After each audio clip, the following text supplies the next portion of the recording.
High বন্ধুরা, সকল বন্ধুদের জানাই শুভরাত্রির অনেক অনেক শুভেচ্ছা। আজ আমাদের বন্ধুগুলা মিলে রাত্রেবেলা একটা ফিস্টি করছি তো মাধবদার বাড়িতে। তো দেখো বন্ধুরা কারা কারা আছে এই ফিস্টিতে। এই যে আমাদের প্রথমে মাদার ছেলে ছিল মনে হয় আবির, আর আমাদের কাটারের দায়িত্ব ছিল হেমন্ত, এখন ফিনিশ করে ফেলেছে। হাই বন্ধুরা, শুভরাত্রি, সবাই ভালো থাকবেন। আজকে একটা ছোট্ট করে পিকনিক হচ্ছে, তাদের আমাদের মাঝে অনেকেও আছে, ওদের সাথে একটু কথা বলুন।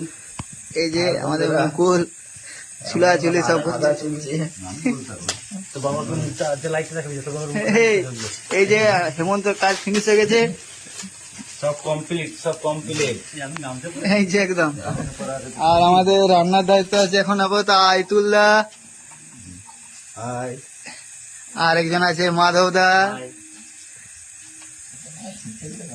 তো বন্ধুরা এই যে, আরে মুখটা নিচে নামালে হবে, মুখগুলো একটু হাসিটা দেখি। খাবার সময় করে